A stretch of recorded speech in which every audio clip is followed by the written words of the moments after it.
Selamat petang semua. Terima kasih kerana hadir pada hari ini.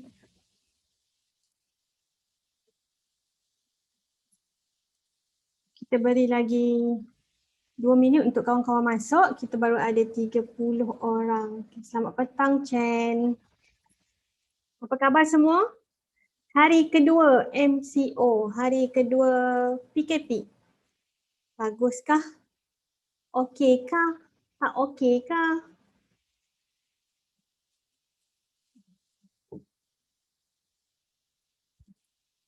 Okeylah. Okey, khabar baik. Good to know. Okey, kita ada 32 orang.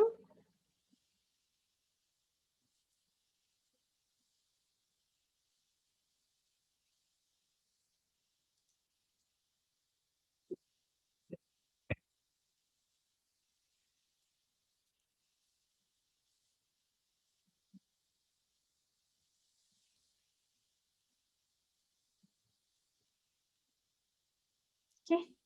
Kita bagi lagi 1 minit, kemudian kita akan mulakan kelas pada hari ini untuk tajuk laras dan variasi bahasa Melayu.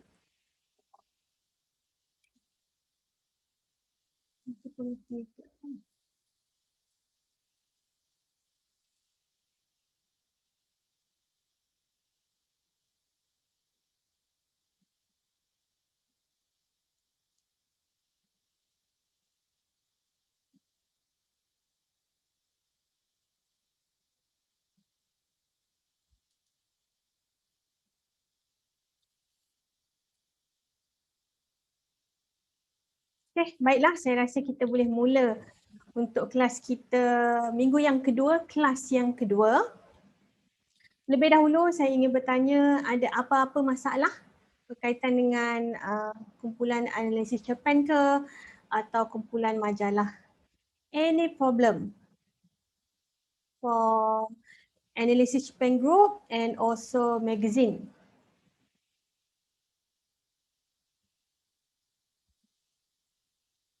No? All good? Alhamdulillah, if all good. Okay, I would like to remind our midterm, okay, it's going to be on week 4. Okay, our midterm is going to be on week 4. Now it's week 2.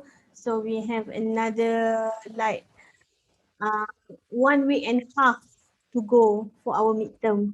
Okay. I will remind you again next week on our first day class on Tuesday. Okay, jadi hari ini saya akan share skrin saya.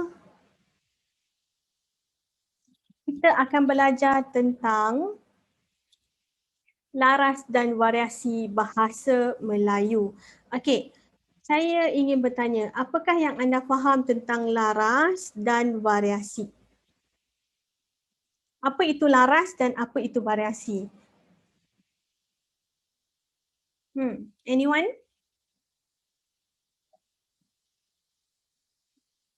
Anyone would like to share? Agak-agak je ke? Tak apa, salah tak apa. Salah kita belajar, menang tak dapat hadiah. Okey. Variasi macam jenis-jenis bahasa Melayu. Okey. Laras saya tak pasti. Terima kasih Ren. Okey. Yiren cakap variasi macam jenis-jenis bahasa Melayu tetapi laras tak pasti. Okey. Variasi ialah pelbagai jenis bahasa yang kita ungkapkan sehari-hari. Such as kita ada bahasa pasar, kita ada bahasa formal, kita ada bahasa tidak formal. And I think in English also you have like slang, kan? You have like slang that you cannot use for the formal event. And if you attend a formal event or you conduct a formal event, so you need to use a proper English. Okay, macam tu juga dengan bahasa Melayu. If we have the official event, so we need to use official language bahasa Melayu in a formal way. Okay, itu adalah variasi. Contoh tadi saya kata apa? Bahasa formal. Okey, untuk bahasa tidak formal pun salah satu contoh variasi bahasa. bahasa tidak formal. Okey, untuk laras ianya lebih kepada bidang khusus yang tertentu. It's specific for one field. Macam apa, language for specific field lah. Jadi itu adalah laras. Contohnya kita ada laras sains, kita ada laras sastra, kita ada laras sukan. Okey, ini adalah laras. Language for specific field. Jadi kita akan tengok dua bahagian iaitu laras dan juga variasi. Kita akan pergi kepada variasi bahasa terlebih dahulu. What is a variant bahasa Melayu? Okay. Before we go further, as introduction, I don't want to read the whole thing. Maybe I just capture the keyword saja. Okay. Di sini dia kata bahasa berdasarkan faktor pengguna dan juga penggunaan. Okey, penggunaan bahasa sebenarnya bergantung kepada faktor pengguna dan juga penggunaan. The factor is like user and also usage. Okay, how we use the language and what like us, okay, as a user. Yang tu pun akan memberikan impak terhadap penggunaan bahasa kita. Macam mana kita nak guna.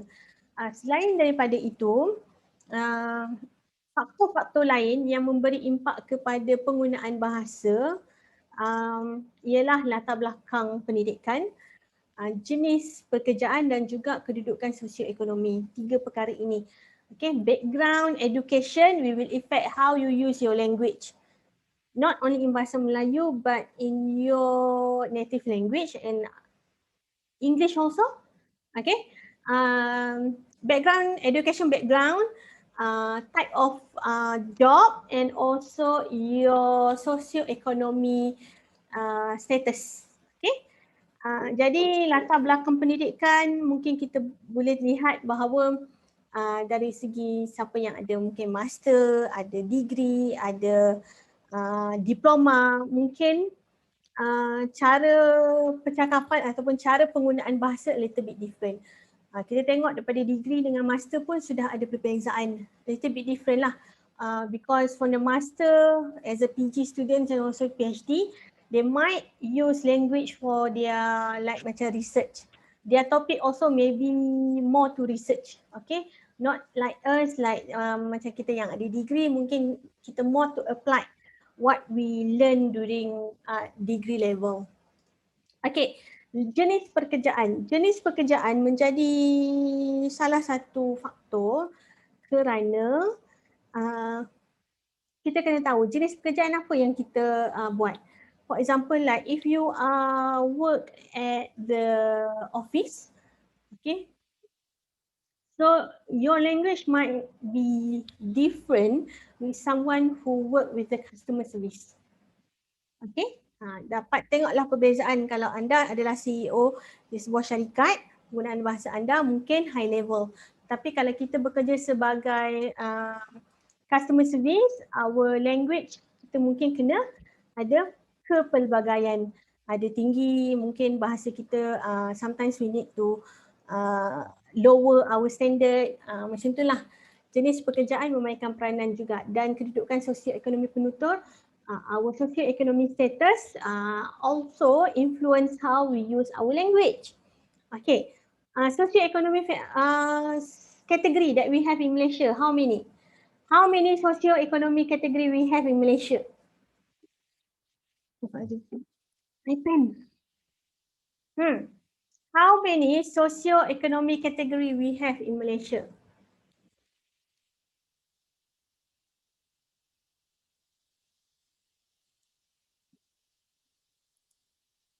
Tiga. Betul Rafiq, tiga. Apakah ia? Tiga tu dah betul? B40, M40 dan juga T20.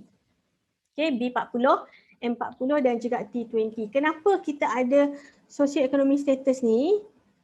Okay, bukan saja memudahkan kerajaan untuk plan or make strategy for our economy, but actually it will influence how language we use daily. Okay, mungkin kalau golongan B40 dengan M40 ni banyak menggunakan bahasa Melayu dekat rumah. Ataupun your native speaker, Mandarin ke, Tamil ke. But T20 ni mungkin banyak menggunakan English. Okay, mungkin sebab their job like more to business, and then their kids went to private school or international school. Tapi B40 dengan M40 ni mungkin masuk sekolah kebangsaan, sekolah jenis kebangsaan. Jadi penggunaan bahasa pun akan dipengaruhi oleh kedudukan sosioekonomi kita. Okay, kemudian kita lihat poin yang ketiga, makin besar jumlah penutur satu bahasa, makin luas daerah penyebarannya dan makin banyak perbezaan dari segi penggunaannya. Okay, if you remember, I did explain about the dead language. Okay, bahasa mati. Bahasa mati disebab happen because mungkin penutur or user tu dah tak ada. Penutur satu bahasa. Kita ada bahasa yang telah mati, saya rasa dah mati dalam 15 tahun dulu kot, bahasa Narum. Bahasa Narum ni sekarang dah mati kerana tiada orang yang menggunakan bahasa ini lagi. Jadi kalau tak ada siapa yang bercakap, mungkin ada seorang saja yang bercakap, tapi penutur native Narum ini tidak mengajar orang sekeliling dia. Jadi apa yang berlaku? Bila dia mati, dia akan mati bersama bahasa tersebut. That's why semakin besar jumlah pengguna, makin besarlah penyebaran dia, makin besarlah kawasan penggunaan dan perbezaan kita dapat lihat semakin lama semakin besar. Okey, dalam bahasa Melayu kita ada beberapa dialek. Okey. Dekat sini saya ada tulis dialek Kelantan, Terengganu, Kedah, Negeri Sembilan, Johor. And I would like to know, nak tanyalah soalan Cik Pumas, berapakah jenis dialek kita ada di Malaysia? Mengikut negeri. Berapakah jenis dialek yang kita ada mengikut negeri di Malaysia? Macam Kelantan, kita tahu, okey, Kelantan, negeri Kelantan. Terengganu, negeri Terengganu. Kedah, negeri Kedah, negeri Sembilan, Johor, Johor. Tapi berapakah dialek yang kita ada di Malaysia? 10? Okay, jawapan lain? How many dialect we have in Malaysia?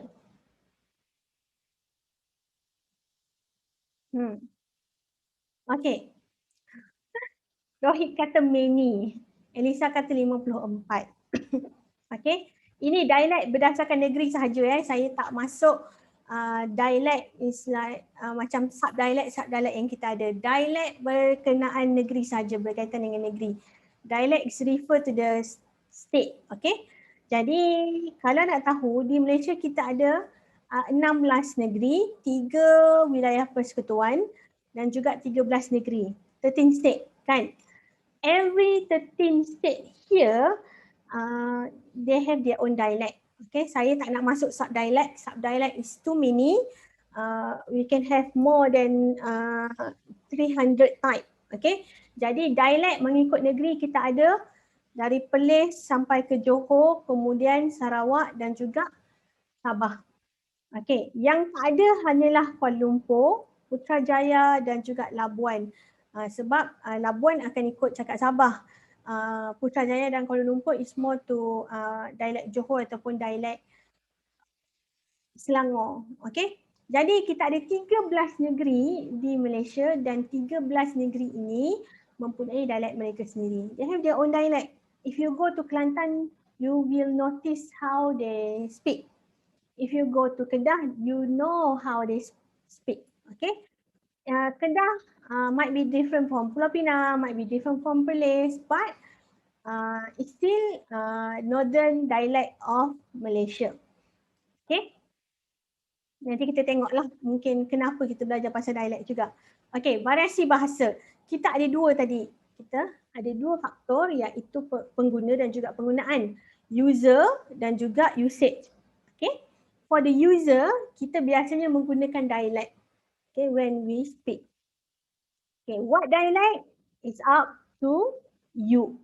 If you are from Kedah, so that means you will use dialect Kedah. If you are from Pulau Pinang, so you might use dialect Pulau Pinang. Okay, how about the state don't have any dialect? For example, like maybe your friends or he said, I don't have any dialect. Okay, when you speak Bahasa Melayu, you will use either dialect Selangor or dialect Johor, either one, because we have Bahasa Melayu Standard. Okay, Bahasa Melayu Standard is the one who we take from dialect Johor. Okay, and also some from dialect Selangor. So that's why dialect Selangor and dialect Johor is very similar. Okay, and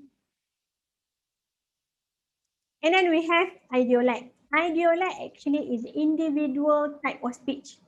Okay, maybe he or she have a physiology problem.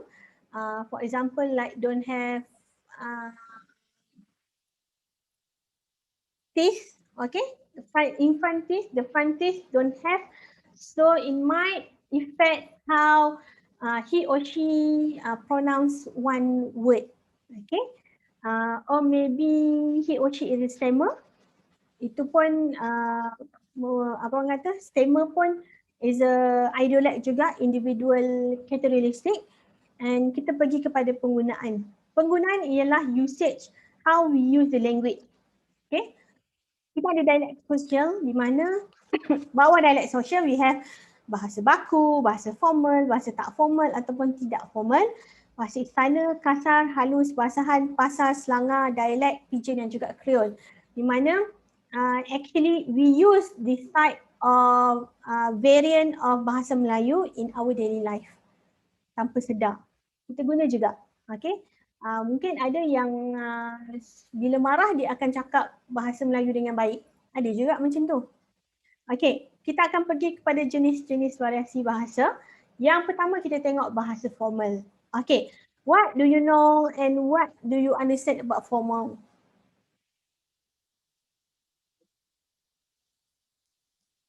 Bila kita bercakap bahasa formal, what do you understand about formal?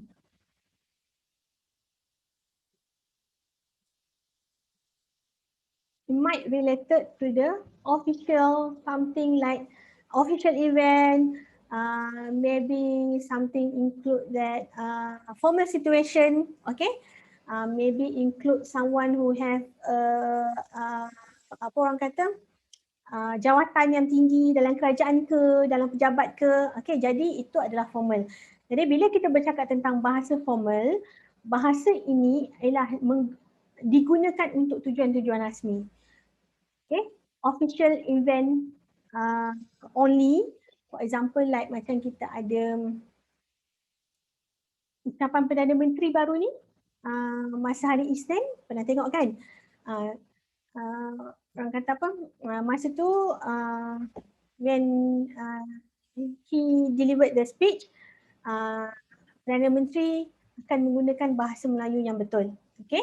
Dan tidak menggunakan pakcik makcik ke, dia akan guna tuan puan. Jadi panggilan pun kena betul lah. Jadi ciri-ciri bahasa formal yang pertama ialah terkawal, kontrol. Okay, terkawal. Terkawal dari segi perkataan, frasa dan juga ayat. Need to follow the rules of grammar dalam bahasa Melayu. Kita pun ada rule of grammar dalam bahasa Melayu macam English juga. Bila nak guna was, bila nak guna is kan. So dalam bahasa Melayu kita pun ada rule of grammar macam penggunaan kata sedang, bila kita nak guna, tengah bila kita nak guna. Jadi untuk bahasa formal kena ikut macam dalam buku lah. Need to be perfect in term of spelling, sentences and also choose of word lah. Okay, kemudian kita ada tiada kependekan dalam perkataan, no short form. Kena guna ayat yang panjang macam ni. Kamu tinggal di mana? Encik hendak ke mana? Bolehkah saya bertanya? Kita tak boleh kata tanya tinggal mana. Ini kita make it short.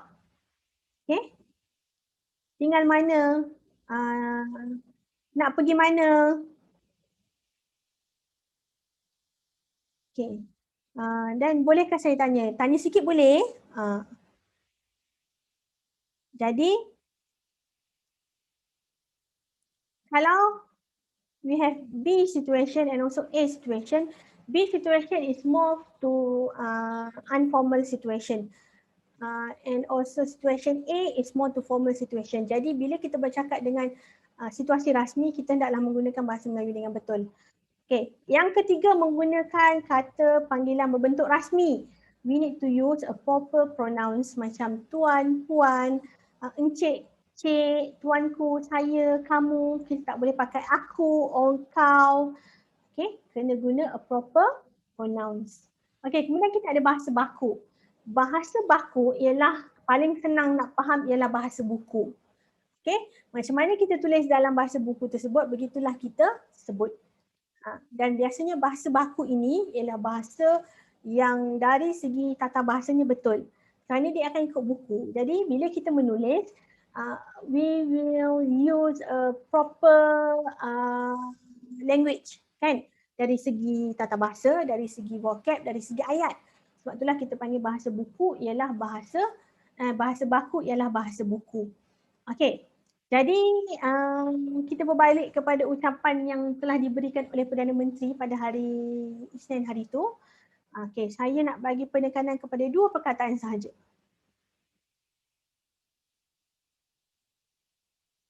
Perasan tak bagaimana Perdana Menteri sebut dua perkataan ni?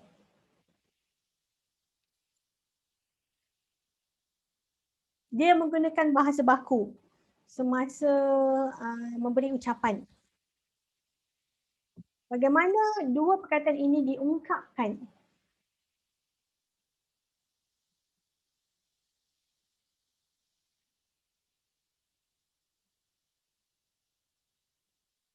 Bagaimana agaknya? Bank ni, adakah kita sebut sebagai bank? Is it bank like Maybank, CIMB Bank, Alliance Bank? Okay, bank ini kita sebut sebagai bank. Dan sosial ini kita sebut sebagai sosial. Dan pada hari ucapan tersebut pun Perdana Menteri menggunakan sebutan yang betul iaitu bank dan juga sosial. Jadi sebutan bagaimana kita tulis begitulah kita sebut. Itu adalah bahasa baku. Dan bahasa ini biasanya dicirikan ataupun dikaitkan dengan golongan yang berpendidikan.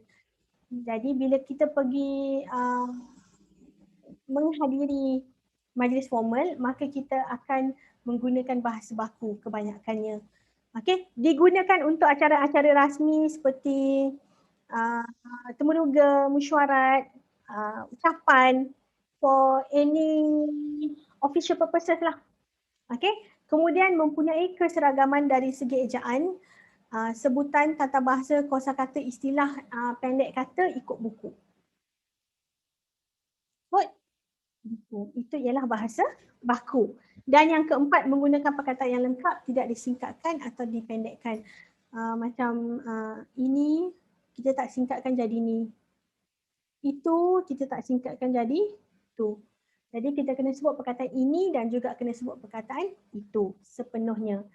Dan ini adalah bahasa buku, bahasa baku iaitu bahasa buku. Okay, bahasa tidak formal.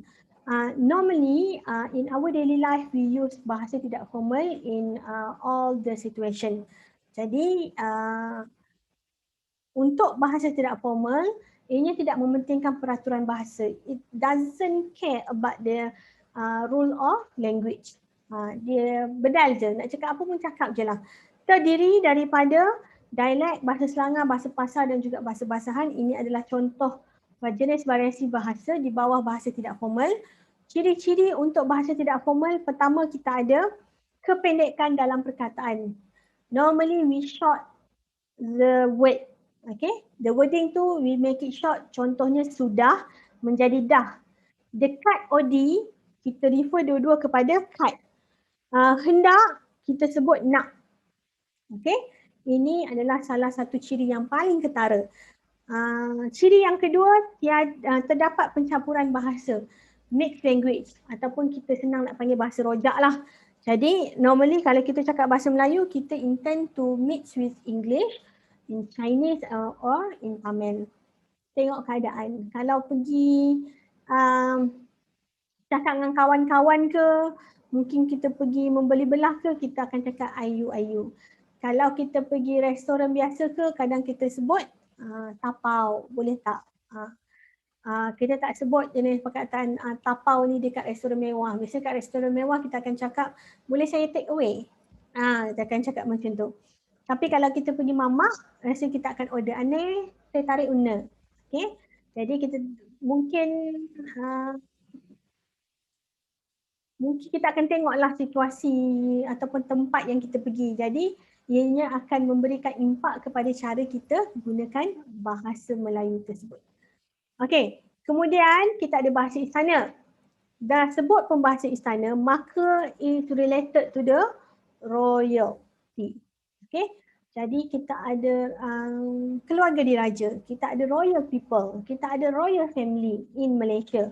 Because we have 9 king, 1 supreme king. Okey. Jadi biasanya bahasa istana ni melibatkan acara-acara rasmi. For example, like you are being given a medal. Okay, medal untuk jadi datuk contohnya. Jadi untuk menghadiri majlis tersebut, you need to know a little bit about bahasa istana. Okay, ciri-ciri bahasa istana yang pertama sekali adalah bahasa baku.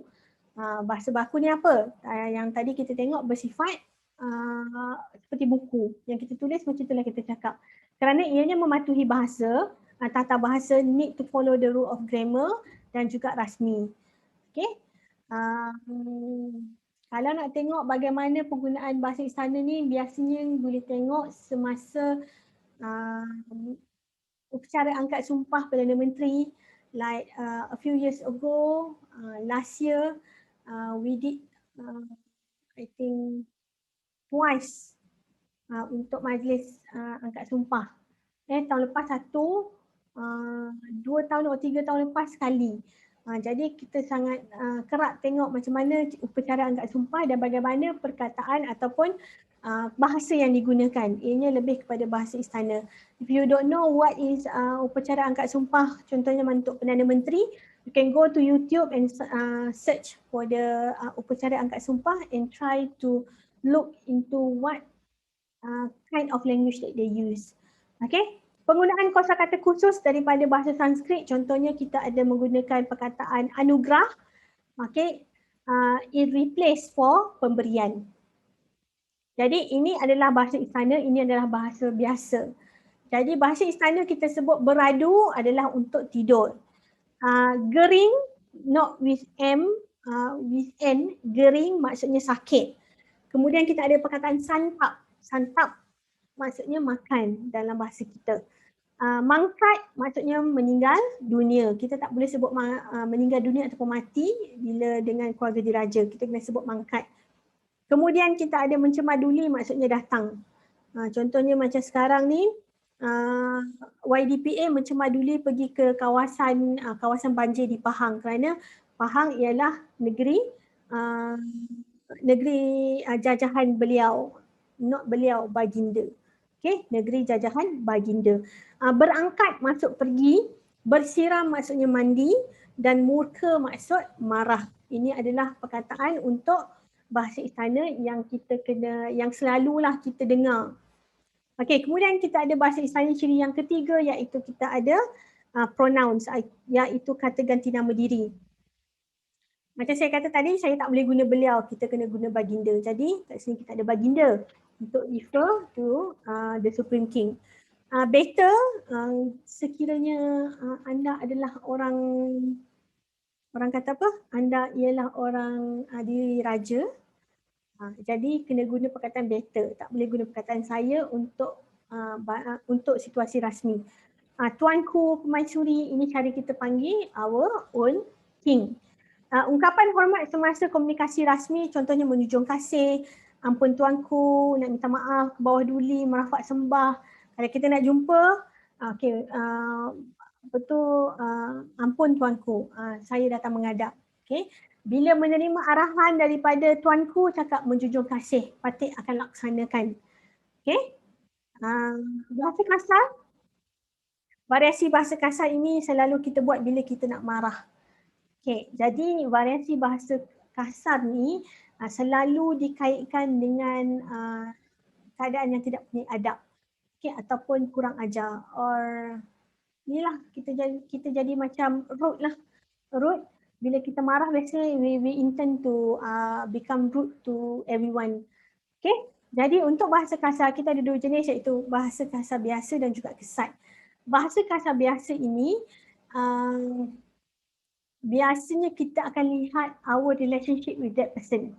For example, like between you and your friends, you are very close, you are best friend. And when you are cursing your friends, this is nothing. For example, like you said, bodoh, gila kau. Okay. Then your friend said, okay, this is nothing because we are very close, something like that. Okay, jadi bahasa kasar biasa normally is will involve the level of relationship. Okay. Kemudian bahasa kasar kesat biasanya betul-betul kita tengah marah. For example, like you and your partner, okay, fighting. So normally you will intend to use the rude language kan, rude word, something like that. Jadi adalah perkataan macam bangsat, celaka, cheese. Jadi perkataan-perkataan ini biasanya kita guna bila kita betul-betul marah. Kalau kita tak marah, kita tak guna pun. Okay, kecuali kalau macam kita nak apa orang kata, nak gurau-gurau manja dengan pasangan, that one is different. Okay. Paling senang kita nak tengok masa kita memandu lah normally. Because when we drive at Malaysia with that Malaysian driver attitude, masuk simpang tak bagi signal, suddenly just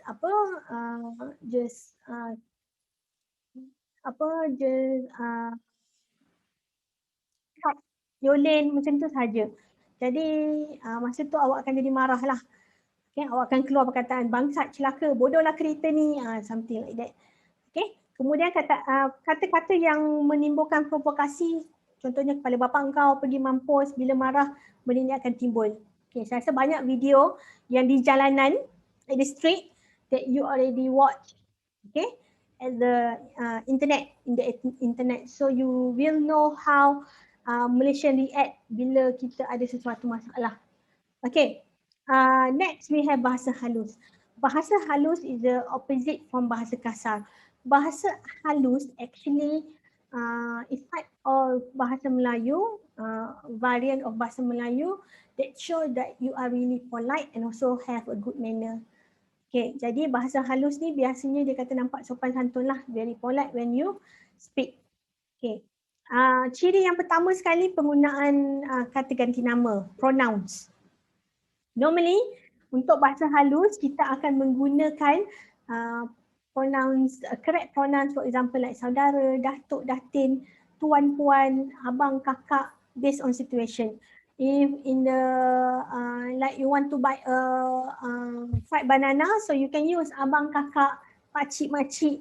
But if you at the service counter, for example like you want to buy a new phone, so please use a word like tuan, encik, cik, or saudara. Please don't use abang, kakak when you want to buy something. Kenapa service phone kena guna ni? It's not service phone. Kalau macam you pergi kaunter pertanyaan, okay, reception at the office building.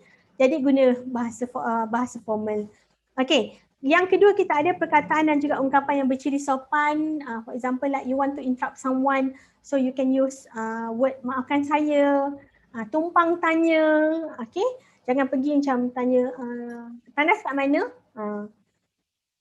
And then your friends actually in the middle of like discussing with someone else you don't know. Then you need to use maafkan saya nak tanya tandas di mana. Okay, then it will show how polite you are. Kemudian yang ketiga, kita ada pemilihan bahasa kiasan di mana bahasa kiasan ialah bahasa yang menunjukkan bahasa yang berlapik. For example, like you want to say like my wife is pregnant. Okay, dalam bahasa Melayu, isteri saya mengandung. Instead of guna mengandung, you gunalah isteri saya berbadan 2. Okay.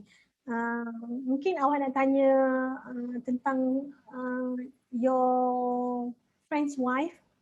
Gunalah perkataan orang rumah tak datang ke? Jangan guna bini tak datang ke? Bini kau mana? Okay, please use lah macam orang rumah mana tak ikut, something like that. That one is bahasa halus. Kemudian kita ada bahasa bahasahan. Bahasa bahasahan ialah bahasa yang kita gunakan sehari-hari, daily. Mostly bahasa bahasahan is related to the orang Melayu. Why? This is because kita ada bahasa pasar is related to the non-speaker, non-Malay speaker. Jadi bahasa bahasahan ni dia lebih kepada native speaker iaitu orang Melayu itu sendiri. Which is bahasa bahasahan we use for daily usage, okay, between family, between close friend ataupun perbualan dekat kedai kopi dekat kampung-kampung, okay. Jadi kita guna bahasa bahasahan. Di mana bahasa bahasahan ini normally we would like to short a word, okay, ni, nak, itu jadi tu, jadi ini adalah bahasa yang betul dan ini adalah bahasa yang telah disingkatkan. And I believe you realize this when your Malay friends speak. Okay, perubahan bunyi normally kalau kita ada ayat yang perkataan yang diakhiri dengan vokal, kita akan tambah K. Okay, why we include K here? This is because it make us easy to pronounce. So kalau kita sebut bapa kan, bapa, dia quite like soft. Okay, so normally we sebut bapa. Okay, nasi, we sebut nasi. Kecil, kita sebut kecil. Bawa, kita sebut bawa. Dan biji, kita sebut biji. It's more like it make us easy to pronounce. Okay, you need to know one thing about Malay. We would like to short form everything. If like we have a friends, we have a longer name. Normally we just pronounce like Den or Man. We just call them like that kind of short name. Okay, ciri-ciri bahasa-bahasa seterusnya. Ayat bersusun mudah dan juga ringkas. We intend to use a simple sentence instead of the long sentence. Ingat tadi tak bahasa formal? Awak hendak ke mana? Nak ke mana? Sekolah bila buka? It should be bilakah sekolah dibuka? Awak sudah makan? Kita guna dah makan. Tanya like that sahaja. Jadinya we would like to use a simple sentence when we speak. Pengaruh bentuk dialect which is kata bantu dekat belakang instead of dekat tengah, saya makan dah. Awak sudah makan? Saya makan dah. Dah makan? Dah makan. Makan dah. Something like that. Tak menggunakan pengguguran kata hubung, not use any conjunction word. Contohnya macam dan atau, okay. Tetapi normally we intend to drop the conjunction word. Sepatutnya di sini dia ada. Dia beli ikan ketam dan sotong. Mak tanya, beli apa? Beli ikan, ketam, sotong. Yang tu je ada. Jadi kita tak guna perkataan dan in our daily life. Okay, sebab it make it longer. So no point. We just drop the conjunction word. Okay, bahasa pasar. Bahasa pasar is refer to non-Malay speaker. Okay, non-Malay speaker. Biasanya non-native lah, non-native Malay speaker. Which is kat Malaysia biasanya kita rujuk kepada orang Cina dan juga orang India. Okay, untuk orang Cina dan juga orang India, kenapa kita panggil bahasa pasar? Kerana during the divide and rule policy by British, disebabkan oleh polisinya iaitu meletakkan orang kaum Melayu di kampung, orang Cina di Lombong orang India di estate menyebabkan mereka tidak dapat berkomunikasi antara satu sama lain. They cannot communicate with each other. So what happened was during the weekend, there was a morning market. So during the morning market, normally they will communicate with each other, and the language that they use is the Bahasa Melayu. But the Bahasa Melayu is a Bahasa Melayu pasar. This is because everyone lah in this world actually they have their own syntaxis ataupun kita panggil a sentence template in our brain, okay, based on our first language ataupun our first mother tongue. For example, like Chinese, dia ada template untuk ayat, okay, template untuk ayat dalam bahasa Cina. Orang India dia ada template ayat dia dalam bahasa Tamil. Jadi bila mereka bercakap, they intend to use Malay language in their own template. Sebab tu kalau awak pergi cari video dari seorang menteri ni, saya rasa awak dah tak kenal. Ni actually very famous, I think 10 years ago kot. Nama dia Examivelu. Try to find the YouTube and see and observe how actually he use the language. Okay, he speak in Bahasa Melayu but it's in the Tamil template. Tamil template sentences. So jadi dia agak berbeza sedikit lah daripada biasa. Jadi ini adalah ciri-ciri dia. Yang pertama sekali penggunaan kata ganti nama diri. Pronouns biasanya mereka akan menggunakan their own mother tongue language. Macam orang Hakka, Chinese Hakka dia akan guna gua, kita orang lu. Jadi ayat dia akan jadi macam inilah, gua bukan itu macam lah, kita orang sudah ada di sini. Lu jangan kacau sama itu tempat. Itu saya punya, mungkin like that. Pengabaian penggunaan kata penjodoh bilangan. Penjodoh bilangan maksudnya macam sebuah, sekeping, apa lagi? Sebatang. Okay, ini adalah penjodoh bilangan. Normally dalam kehidupan seharian untuk bahasa pasar dia orang tidak menggunakan bahasa penjodoh bilangan. Wa ima dalam bahasa basahan sekalipun tak menggunakan kata penjodoh bilangan. Jadi kita orang ada satu payung saja. Lu beli setengah ayam mana cukup. Tapi kita faham that context. Okay? Mengabaikan hukum DM, hukum diterang dan juga menerang. Sepatutnya api kereta kita sebut kereta api. Nasi makan sepatutnya kita sebut makan nasi. Ini orang sepatutnya kita sebut orang ini. Jadi dia terbalik. Okay. Ini bukan basahan, ini bahasa pasar. Okay. Yang keempat ciri-cirinya ialah susunan tidak mematuhi tata bahasa.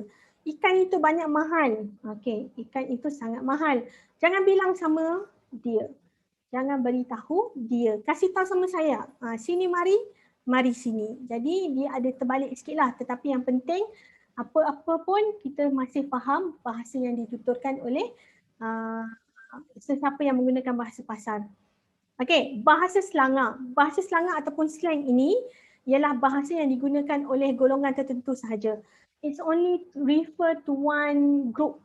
Okay, this is because that only kind of group understand each other. For example, like sekarang ni tak silap saya untuk influenza ataupun you are really up to date person, you have your own slang. Okay, slang untuk generasi Z. Saya rasa sekarang masih lagi Z. It's not alpha yet. Okay, like tapi banyak bahasa selangor ni mungkin daripada orang putih lah pada English. Macam perkataan boomer.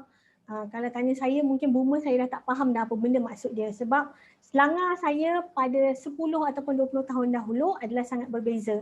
Dan normally bahasa selangor ni digunakan oleh remaja dan bahasa ini tidak kekal. Bahasa selangor normally have a short lifespan. This is because normally we use when we are teenager. But when we are grow older, normally we use a proper or a standard bahasa. Kita dah tak guna dah bahasa selangor. Jadi di sini kita ada ciri-ciri bahasa selangor yang pertama iaitu kosakata daripada perkataan biasa tapi membawa maksud yang berbeza. Okay. A same vocab but that mean a different meaning. Okey, yang kedua, terdapat juga gabungan perkataan Melayu dan juga bahasa asing. Normally they will mix two two word ataupun two language become a new word. Tidak dapat difahami oleh oleh orang bukan dalam ahli kumpulan. It's not understandable by outsider. It's not in their group. Outsider memang tak faham. Only within their group understand what they're talking about. Okay, number 4. Lazimnya perkataan tidak kekal, a very short lifespan, diubah mengikut keperluan. Normally it will apa orang kata, it will change according to the time. Okay, contohnya macam perkataan bercinta. Okay, normally kita use bercinta, tapi 20 tahun lepas kami guna tangkap cintan. I think nowadays you not use tangkap cinta anymore. Mudah kita guna kacang. I think this is still used by now, kacang. Mahasiswa 20 years ago, we refer to the someone who older but still study at university. So mahasiswa. Awet is refer to teman wanita. Okay, but now it maybe another word they use like cikaro. Okay, pakwa, balak atau pakwa is refer to the teman lelaki. Okay, this is 20 years ago that this slang is already that. Okay, dah tak ramai orang guna dah. Mungkin awak gunalah perkataan awet ni masih lagi orang guna. Tapi balak saya rasa dah tak guna untuk refer to the teman lelaki, tapi you still use pakwa. Okay. Pidgin. We have pidgin. Pidgin ini adalah bahasa pasar untuk golongan baba dan nyonya. Mana? Keturunan baba. It's more to bahasa pasar. Okay. Pidgin merujuk pada bahasa pasar untuk golongan baba dan nyonya yang normally terletak di Melaka, dan biasanya golongan baba dan nyonya ni akan menggabungkan bahasa Melayu dan juga bahasa Cina dalam satu bahasa. Okay. Saya tak explain more lah about pidgin. Saya bagi tahu macam tu je. Bahasa pasar untuk turunan baba dan nyonya kita panggil pidgin, dan kemudian untuk bahasa formal untuk baba dan nyonya kita panggil sebagai Creole. Okay, sebagai Creole. Jadi bahasa baba dan nyonya ni ialah bahasa Bumiputera yang sangat berbeza. It's very different from bahasa Melayu yang sedia ada. Kita tak panggil dia dialect bahasa baba dan nyonya. Kita panggil dia bahasa disebabkan oleh they mix two language, which is Chinese yang daripada rumpun bahasa Tibet Cina, dan juga bahasa Melayu daripada rumpun bahasa Austronesia. Jadi dia dah menjadi satu bahasa baru. Sebab tu kita panggil bahasa Pidgin dan juga bahasa Creole. Dan yang kita tengok dialect, di mana dialect seperti kita bincangkan tadi, kita ada 13 dialect mengikut negeri yang ada di Malaysia. And normally dialect ni kita panggil sebagai logat ataupun dalam bahasa Inggeris kita panggil sebagai accent. Okay, setiap orang have their own accent. For me, like in my own house, I will speak dialect Kedah, and my husband as a Penangites, normally he will use dialect Pulau Pinang. What is the difference of two dialect is on something that Pulau Pinang is more like they have a melody when they speak, but Kedah is more like sharp, more like cari gaduh punya orang. Okay, kita tengok ciri yang pertama untuk dialect. Sebutan yang berlainan dengan maksud yang sama. Normally we have a different pronunciation but the word still same. Contohnya perkataan apa. Apa dalam bahasa Inggeris is what. Okay. Utara Semenanjung Malaysia normally we pronounce as apa. Okay, apa. Negeri Sembilan is apa. Johor kita ada sebagai apa. Macam standard lah KL dengan Selangor apa. Parit sebut sebagai apa. Okay, tikus is a mouse or rat. Okay, normally for the Kelantan and Terengganu we pronounce as tikuh, but in Utara Semenanjung Malaysia kita sebut sebagai tikui. In Selangor, what else? Selangor we have in the central It's more like tikus. Okay, kita sebut macam tu. Ciri yang kedua, bentuk yang sama tetapi variasi yang berbeza. Contohnya pergi, kita sebut pi in Kedah. Sebab tu when you heard the song hang pi mana, pi itu pergi in utara Semenanjung Malaysia. Point Negeri Sembilan. Kemudian kita ada Kelantan dan Terengganu sebut gi. Pi, point, gi is refer to the pergi in the bahasa Melayu standard. Ikan. Okay, in Kelantan sebut ike, dalam Terengganu kita sebut ikang. Okay, perkataan yang sama but the variant is different. Okay. Pronouns, kata ganti nama seperti saya, normally dalam kebanyakan dialek we sebut aku, in Kedah normally we sebut kami, but refer to the saya. Okay, Kelantan, Ambo, Okawe, Perak, teman, Negeri Sembilan sebut eseh.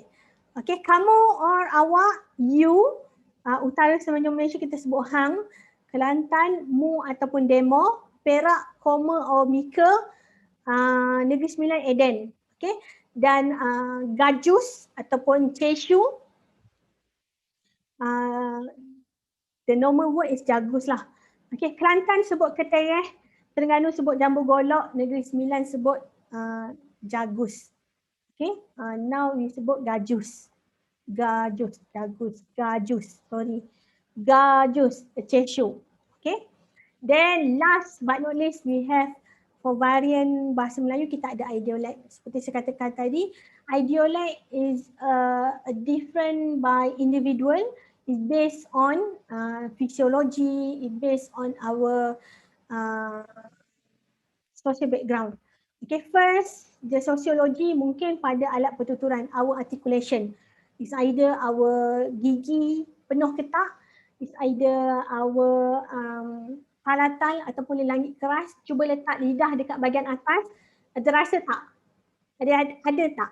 Okay, kalau manusia tak ada bahagian atas tu, maka dia pun ada mengalami kecacatan fisiologi. Kemudian tabiat pertuturan seperti macam gagap ke, cakap lambat-lambat ke, itu pun adalah ideolect seseorang. Dan yang ketiga kita ada cara bercakap seperti penekanan nada suara ataupun pemanjangan bunyi ataupun pemendekkan bunyi, itu pun adalah ideolect seseorang. Kita boleh tengoklah what is your own ideolect and you try to find out. Okay, it can be fixed. Okay, if you know how to fix your ideolect problem. Okay, we will have a rest about 10 minutes. Kita balik semula pada pukul 3.06 dan kita sambung untuk laras bahasa Melayu. Samping itu, bila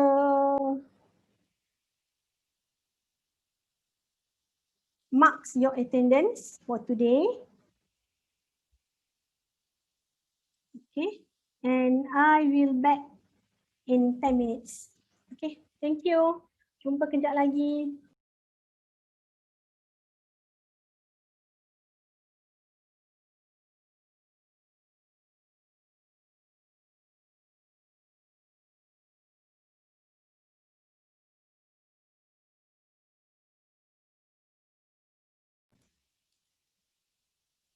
Okay, so can we start? Jadi untuk laras bahasa Melayu, as I said before, laras ni ialah language for specific field. Okay, jadi laras ini some of the linguists actually said this is part of the variasi bahasa, but kita boleh asingkan sebab laras dan juga variasi bahasa is quite different. Dan dalam bahasa Melayu laras wujud dengan banyak disebabkan oleh IPTA ataupun IPTS yang wujud di tanah Melayu pada masa dulu dan juga di Malaysia pada masa sekarang. Okey. Laras bahasa ialah kelainan ataupun variasi bahasa yang dilihat dari segi penggunaan. Sebab not all the people will use laras in their life. Okay. Penggunaan laras bahasa merupakan ataupun penggunaan laras dilihat dari segi pekerjaan dan juga bidang pengajian kita. For example, like you do your own core assignment, so normally you will use your own language term lah. For example, like economy, you will use your own term. Law, you will use your own term. Okay. Laras bahasa mempunyai satu konvensi sosial iaitu digunakan oleh pengguna tertentu dalam keadaan tertentu. For example, like you as a user ataupun as a studies you study for law, jadi anda adalah pengguna untuk undang-undang, pengguna bahasa undang-undang. Jadi bila perlu guna untuk macam mahkamah ke, buat laporan ke, anda akan menggunakan laras bahasa undang-undang. Okey. Laras bahasa mempunyai pola-pola ataupun ciri-ciri bahasa tersendiri. You have your own pola ayat, and also not pola ayat, is pola penggunaan dan juga ciri-ciri khusus yang tersendiri. Dan laras merupakan sejenis pencorakan bahasa yang kerap digunakan dalam sesuatu jenis keadaan. Normally we will use this type of laras is only for one particular situation only. Okay. Ciri-ciri untuk laras bahasa, keperihalan dan juga linguistik, di mana keperihalan adalah diri kita sendiri, keadaan latar belakang sosial iaitu pun situasi luar yang akan memberi impak kepada cara-cara penggunaan, iaitu latar belakang sosial dan juga cara hidup kita. Dan situasi persekitaran, environment, cara kita bercakap dan juga dengan siapa kita berhubung. Itu akan menentukan ciri keperihalan kita. Manakala ciri linguistik, kosakata, tata bahasa dan juga gaya penyampaian, sama ada formal dan juga tidak formal, menulis, tulisan ataupun bercakap. Kita akan lihat 1, 2, 3, 4, 5, 6. 6 jenis laras bahasa Melayu.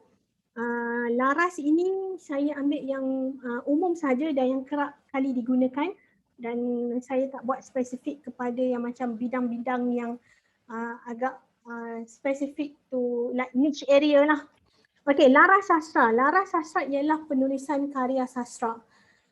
It's about literature. Jadi ini adalah laras sastra, di mana ciri dia ialah bahasanya boleh bersifat naratif, bercerita.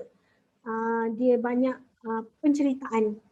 Kemudian menggunakan unsur kreatif dan juga imaginatif, di mana menggunakan bentuk pelambangan yang sangat banyak. Dia suka cerita, dia guna lambang-lambang tertentu, contohnya perkataan macam bunga.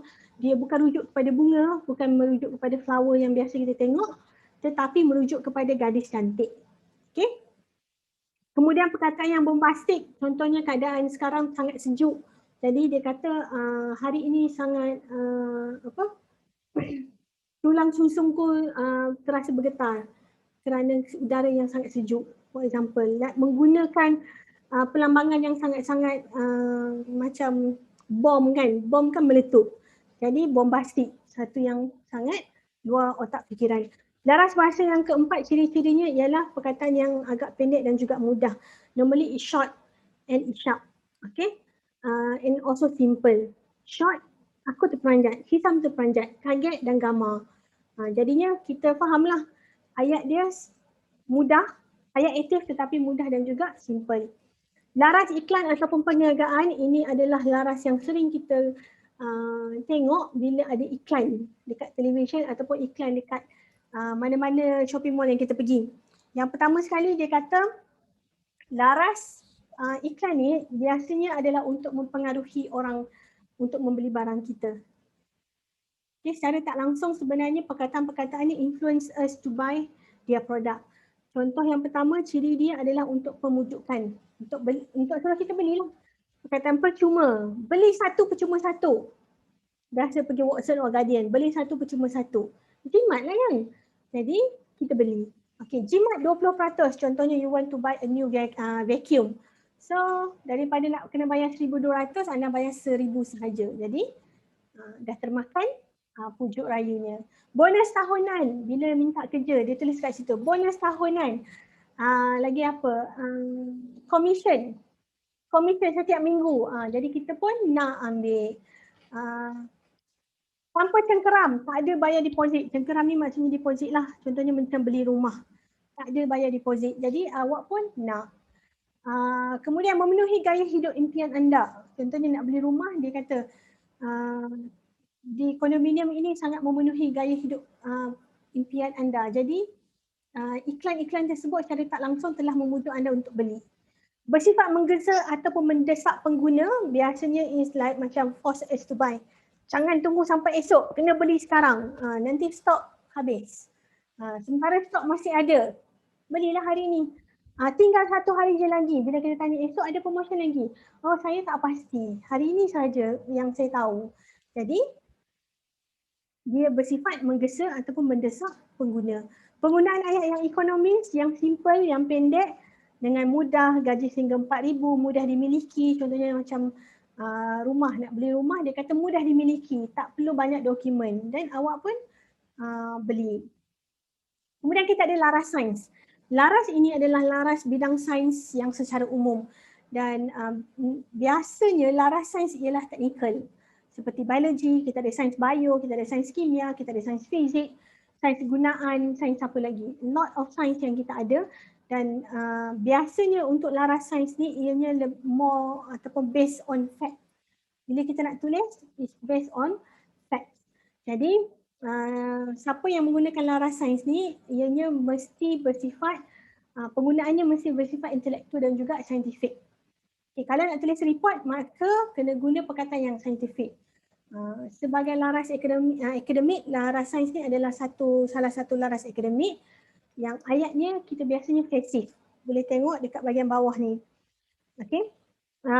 Penggunaan istilah khusus dan juga saintifik mengikut bidang, contohnya kita ada molekul, medan magnet yang biasanya kita tak guna pun kataan sehari-hari. Biasa kalau kita nak sebut pasal magnet, kita sebut je lah magnet, kita tak sebut medan magnet. Okey, pendefinisian biasanya ayat yang digunakan tu walaupun pasif tetapi direct to the point. Ayat ialah campuran dua unsur yang terdiri daripada dua nisbah hidrogen dan satu nisbah oksigen. Dia terus cakap, dia tak ada nak bunga-bunga macam laras sains. Kemudian kita ada laras ekonomi, di mana laras ekonomi ini adalah laras yang bersifat ekonomi dan juga perdagangan. It's about trading. Okay. Jadi laras ni dia lebih menggunakan mikroekonomi dalam sifatnya dan juga bersifat ilmiah dan juga formal. Maklumat yang disampaikan berdasarkan bukti dan juga data.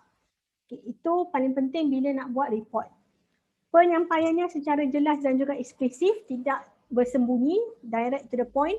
Penggunaan istilah ekonomi seperti bursa saham, guna tenaga, indeks saham, lebihan dagangan dan juga pelabur tempatan. Okay. Dalam bahasa Inggeris anda juga ada laras-laras macam ni. Dia panggil English for specific, English for specific field or something like that. Okay, laras undang-undang dalam bahasa Melayu. Undang-undang ni ataupun yang berkaitan dengan bidang perundangan ataupun law, biasanya kita melibatkan teks, law dan juga perbicaraan di mahkamah lah.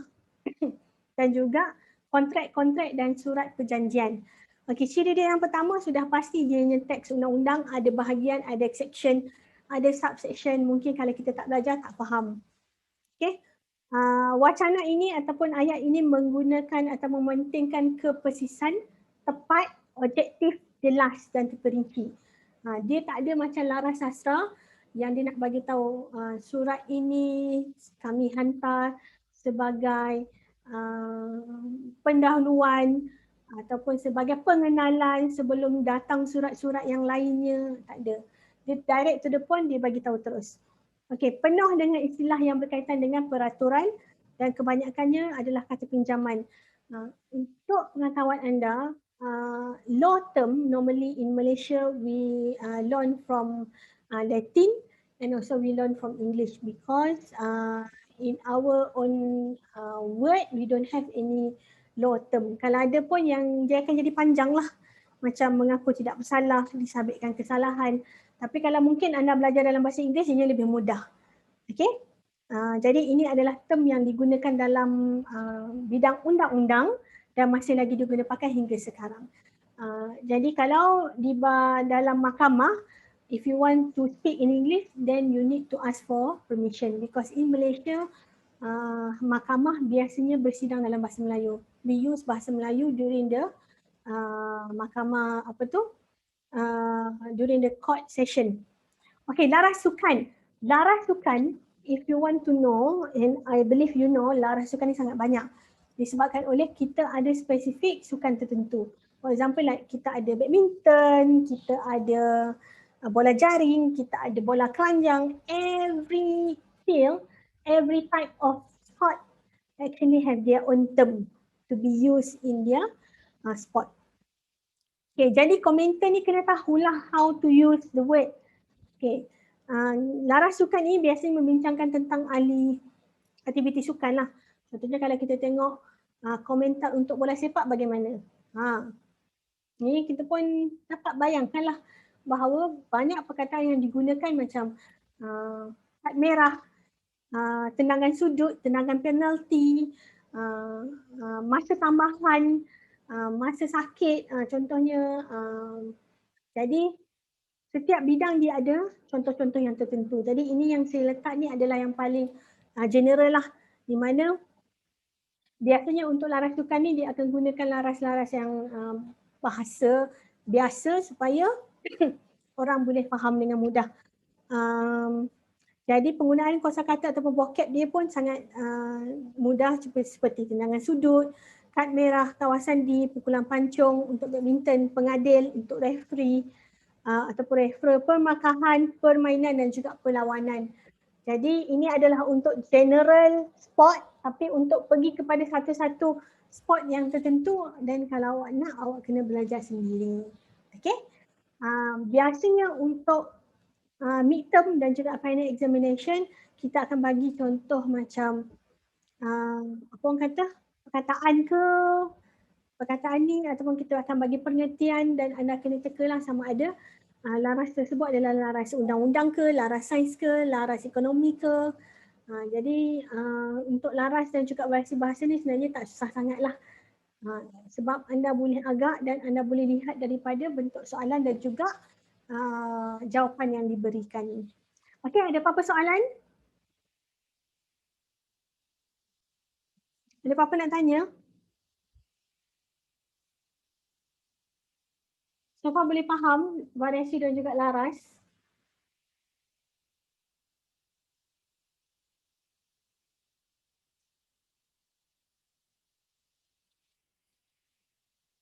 Nanti saya akan masukkan untuk kuliah pada minggu ni dalam YouTube dan juga dalam Times anda. Jadinya bila-bila masa nanti boleh lihat dan juga boleh tonton semula kelas kita pada minggu ini, iaitu minggu yang kedua. Okey, ada apa-apa nak tanya untuk soalan analisis cerpen? Kumpulan semua dah ada ke? Kita ada 45 orang sepatutnya dalam kelas. Semua okey? Ada masalah untuk analisis cerpen dan juga majalah? Semua dah mula? Have you start your work?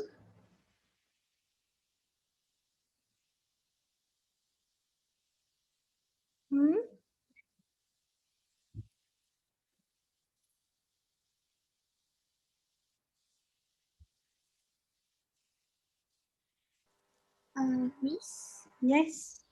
I have a question. Sorry, my Malay is a bit bad, so I speak English. For this one part, we need to choose one from three aspects of the grammar, like pola ayat, jenis-jenis ayat dan bentuk ayat, right? But all this we have not learned in our module until like I saw the restriction is until like 25th of January and 1st of February. So does that mean that we can only start preparing that part after the part of the module has been released?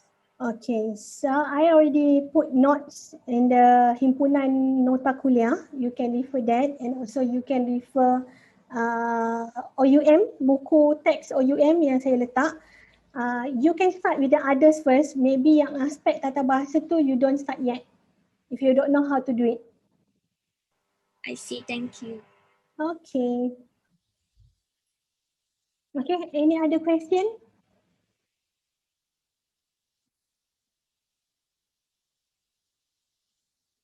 Kalau tak ada, saya sampai sini saja dahulu. Terima kasih. Dalam YouTube, saya ada beberapa video daripada yang lepas saya letak berkaitan dengan how to do your analysis cerpen. Okay, nanti cuba pergi dekat bahagian YouTube, cuba cari bagaimana nak buat analisis cerpen tersebut dan tonton video tu lah sebab saya ada bagi tahu dalam tu. Okay, sebab kalau saya masuk terus tata bahasa saya takut nanti awak pun lost in the middle juga. Sekarang kita dah habis untuk laras bahasa dan editing. Kita akan mula masuk tata bahasa pada minggu yang ketiga. Okay, minggu yang ketiga iaitu minggu depan kita akan masuk sebutan dan intonasi minggu depan, kemudian morfologi pada minggu yang kelas yang kedua. Okay, kalau tak ada apa-apa saya sampai sini saja dahulu. Kita jumpa minggu depan hari Selasa. Okay, bye. Terima kasih semua. Okay Rohit, no problem. You can stay. Midterm will cover from week 1 until week 4. Okay, week 4 class 1. We'll cover that. Yeah, thank you, Miss. No problem.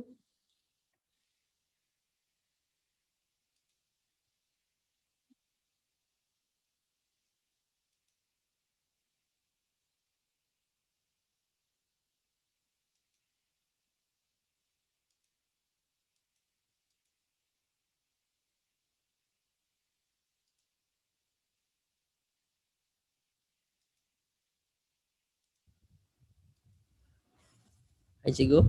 Hai. Yes, Cikgu. Rohit. Saya nak tanya cikgu untuk yang penutup kan cikgu untuk cerpen. Apa yang perlu letak dalam penutup cikgu? Penutup mungkin boleh tanya, boleh tulis pasal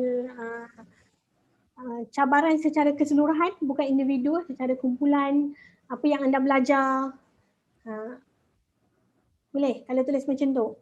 Boleh cikgu. So macam cabaran apa saya belajar macam tu je. So saya tak payah relate kepada cerpen kan?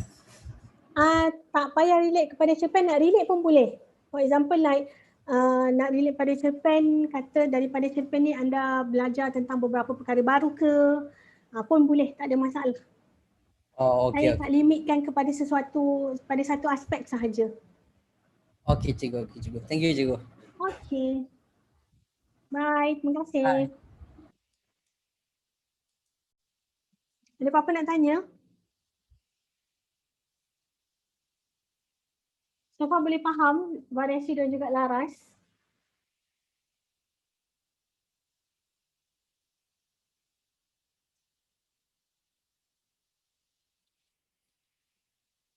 Nanti saya akan masukkan untuk kuliah pada minggu ni dalam YouTube dan juga dalam Times anda. Jadinya bila-bila masa nanti boleh lihat dan juga boleh tonton semula kelas kita pada minggu ini, iaitu minggu yang kedua. Okey, ada apa-apa nak tanya untuk soalan analisis cerpen? Kumpulan semua dah ada ke? Kita ada 45 orang sepatutnya dalam kelas. Semua okey? Ada masalah untuk analisis cerpen dan juga majalah? Semua dah mula? Have you start your work?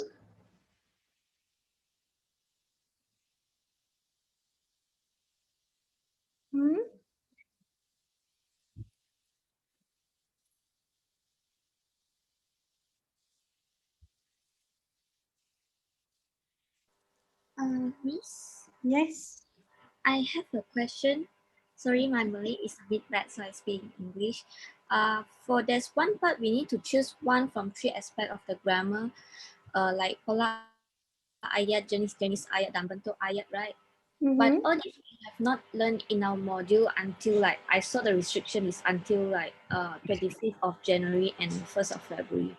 So does that mean that we can only start preparing that part after the part of the module has been released? Okay, so I already put notes in the himpunan nota kuliah. You can refer that, and also you can refer OUM, buku teks OUM yang saya letak. You can start with the others first. Maybe yang aspek tata bahasa tu you don't start yet if you don't know how to do it. I see, thank you. Okay. Okay, any other question?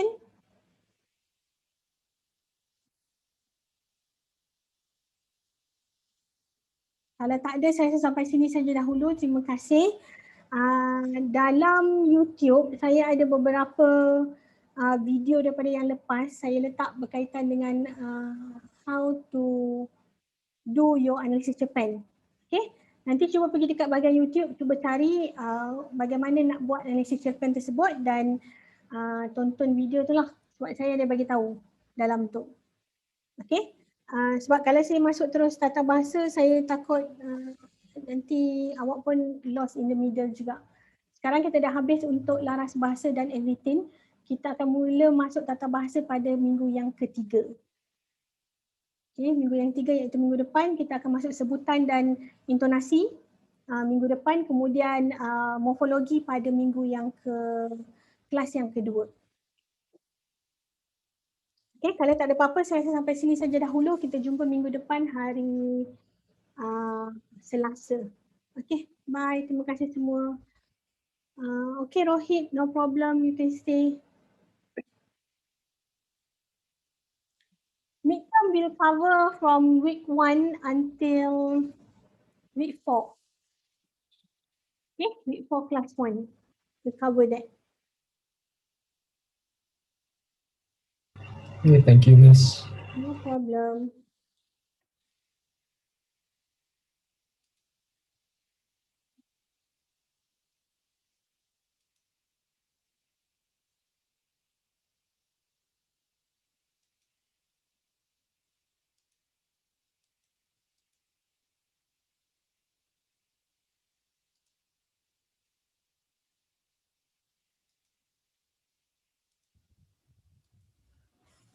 Hai cikgu. Hai. Yes, Cikgu. Rohit. Saya nak tanya cikgu untuk yang penutup kan cikgu untuk cerpen. Apa saya perlu letak dalam penutup cikgu? Penutup mungkin boleh tanya, boleh tulis pasal cabaran secara keseluruhan, bukan individu, secara kumpulan, apa yang anda belajar. Boleh kalau tulis macam tu. Boleh cikgu. So macam cabaran apa saya belajar macam tu je. So saya tak payah relate kepada cerpen kan? Tak payah relate kepada cerpen, nak relate pun boleh. For example like nak relate pada cerpen, kata daripada cerpen ni anda belajar tentang beberapa perkara baru ke, pun boleh, tak ada masalah. Okay. Saya tak limitkan kepada sesuatu, pada satu aspek sahaja. Okay cikgu. Thank you cikgu. Okay. Bye, terima kasih. Bye.